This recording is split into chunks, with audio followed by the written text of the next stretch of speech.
After seeing the Aaron Nesmith expectations video going well, I figured that it would only be right to make a video discussing about the expectations that Celtic fans should have towards Payton Pritchard. A lot of people are undermining Boston's selection of Payton in the late first round. So let's analyze how he will fit with the Celtics and what should be the realistic measurements for him in his rookie season. On the offensive end, Payton is going to be bringing a massive punch for the Celtics bench when the season starts.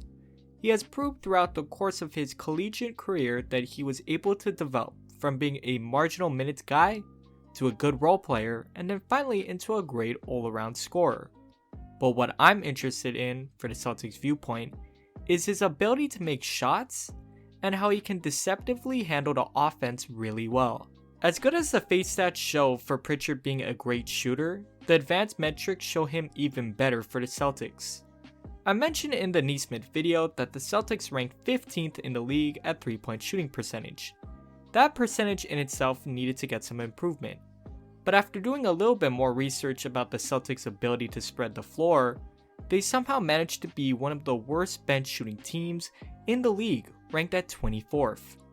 Obviously, with Pritchard coming in, that stat's going to improve. But what I'm more focused about with this stat is how players such as Romeo Langford are going to really benefit from having a good floor spacer to play with off the bench.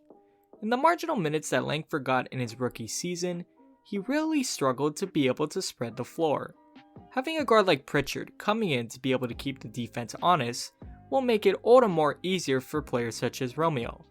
But if we're going to only mention Pritchard's ability to spread the floor as the only way that he'll make his teammates better, it's pretty much disrespecting his game, especially his ability to handle the ball and create shots for other players around the floor. Now, the face stats may not show Payton in the best light. I mean, for somebody who played 36 minutes out of a possible 40 and only averaged a little over 5 assists per game, it might not suggest that he's that good of a playmaking guard. However, the reality again is that this couldn't be any more false. Despite Pritchard being the highest scoring player for the Oregon Ducks this past season, he had 100 assists more than any other player on this roster. And the reason why this statistic is so important for me is that it's telling me that Pritchard isn't predetermining what he's going to do in each game. If he sees that he needs to score a lot in a game in order to keep his team afloat, he will do just that, due to his elite ability to spread the floor and the crafty shiftiness that he has when driving in to make up for his lack of athleticism. But at the same time, if he sees that the defense is placing more attention towards him, he trusts his teammates and he is more than capable in being able to get them the ball. It's his ability to read what the defense wants him to do and then reacting accordingly to that the Celtics will most benefit. A guard like this, especially when coming out of college, is rare to find now in this day and age. It takes most guards at least a year in the NBA not to predetermine most of their moves that they want to do. And probably the best statistic that nobody is talking about is just how good of a winner Payton is. This past season, Pritchard in the clutch time minutes as defined by synergy led the NCAA in clutch points, whether it came from him scoring or him assisting.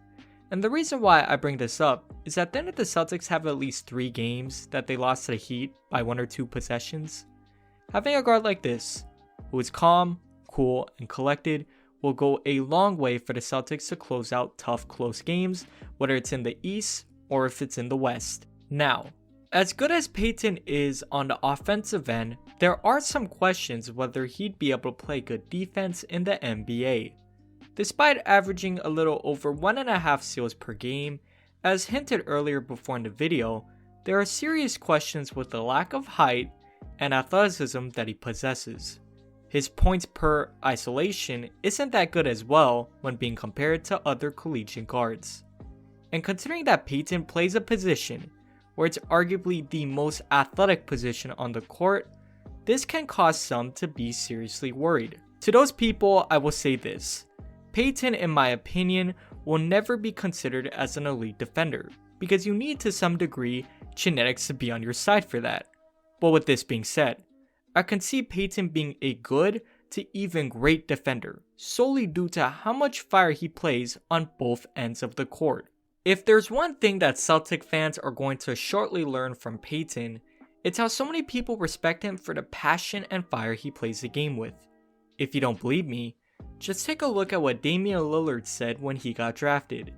But getting back to the topic at hand, Payton recently mentioned in an interview how he's really focused on being able to play the best defense that he possibly can, and how he's trying to learn ahead to combat with the learning process. To me, this sounds like an excellent guard who was available late in the first round, solely due to the lack of potential. And why this excites me for the Celtics is that it seems like Danny Ainge is ready to put aside players picked on potential and picking players that are ready to contribute from day one. Because the Celtics, already being a championship contending team in the first place, don't need to have more players that need to learn how to play in the NBA. To wrap it up, Payton is going to have a very underrated role on this Celtics team. When looking at all the points being discussed in this video, if Pritchard were to get around, let's say 20 minutes a game from Brad Stevens, I believe that he would be able to average around 8 to 10 points and 3 to 4 assists per game on 45% shooting from the field and 38% from 3 would be more than realistic for me. Let me know what you guys think. Until next time, peace.